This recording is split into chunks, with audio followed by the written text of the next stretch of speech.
Guys, it is Scott Steehnroller Steen with Steehnroller Picks and HitThePick.com. It is Friday. You made it. Congratulations. It's the 29th of August.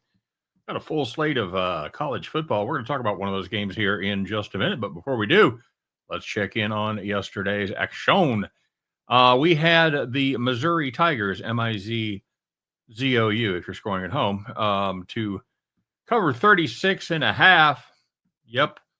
No problem there. The quarterback battle lasted one play as the kid came in, ran wildcat, hurt his knee. So they had the dude from Penn State that played pretty much the entire game. Played very, very well. Looked good, good runner and good passer. So Mizzou wins that one 61-6. On the other side of the coin, not a good day at all. We had Boise State -5.5. I don't know who the hell got off the bus in South Florida, but it wasn't Boise State. That was just dreadful. They hung around in the first half and then were just drilled, as I believe South Florida wins that one 31-7. Ew, brutal. Had Nebraska -6.5. They had a 10-point lead late in the game, but they couldn't stop Cincinnati as they went the length of the field to score a drive, cut it to 3, and that's where it ended up, much to the chagrin of the Kelsey brothers and Tay. So sorry.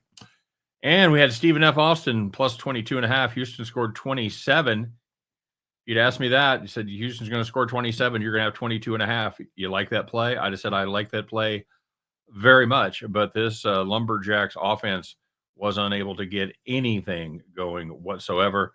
I think they ran one play in Houston territory from the 49, and they threw an interception. So there you go.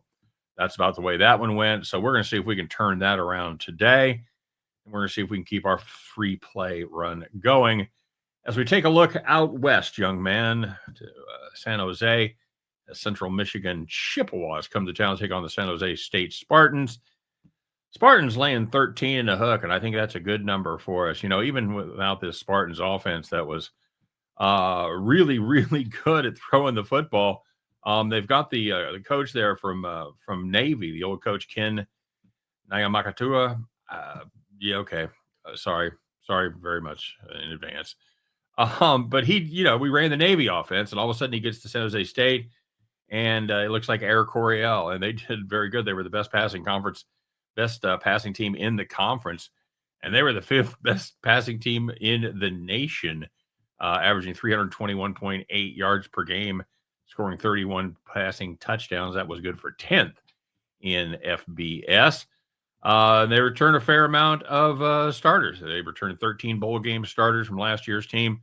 That's 18th best in the NCAA, and they returned 27 players with at least one game of starting experience from last season. But this isn't just about backing the Spartans. It's also about fading the Chippewas, and they throw up numerous red flags for me, okay? New coach, new quarterback, new running backs, and 5 brand new offensive linemen. Okay. Not ideal. Spartan defense, not bad. They're not as good as the offense, but they are not bad. I think they should have plenty of answers for this inexperienced Chippewa offense. And I think the offense takes care of business and rolls down the field repeatedly. Give me the San Jose Spartans -13.5. And at the end of that one, you guys can join me as we pick up our winning tickets and head back to the window. All right, everybody. Thanks as always for checking us out. Excited for college football. We got off to a decent start last week, went 2-1 on the Saturday action, but laid the big egg last night. So we need to spin that around. And we will. It's the week 1 stuff is kind of a crapshoot when you've got teams with new coaches, new transfer portal guys. Not as much continuity as there used to be, and everybody's kind of adjusting on the fly. So we'll get there. We'll get there. All right. So of course, if you guys would take a minute and smash the like button, appreciate the effort. If you haven't subscribed to the channel, please take a minute and do so. Maybe you could be number 301. That's right. We got to 300 subscribers. And you see a lot of channels, you go 300 subscribers. That's not a big deal. But for doing what I do by myself, one-man operation, we've been doing it less than a year. Very happy with it. Very happy with the numbers here on the channel. So thank you very much for all you subscribers. And all you people that come by and freeload every day and don't subscribe, what the hell are you doing? Let's go. Finally, got the Fantasy League link up. I heard from Captain Bry that link didn't work. I'm going to replace it. It looks like it's the same one, but I'm going to put the new one in there under invite managers. If it doesn't work, we're playing ESPN. It's a public league, and it's under Steehnroller 2025. There is a space in there. So there you go. All right. So yeah, come play our fantasy league. $20. Drafts on Wednesday, or excuse me, drafts on Sunday, 3 p.m. Central Time. I think I might have told you earlier, but it's 3 p.m. Central Time. The hockey draft is at 2 p.m. Central Time, so I got that one right. Anyway, okay. So last but not least, put your plays in the comment section. We do a little thing every day where we give the nod, we give the appreciation, we give the shout out to anybody that made money, and whoever made the most money, we deem them the capper of the day. So there you go.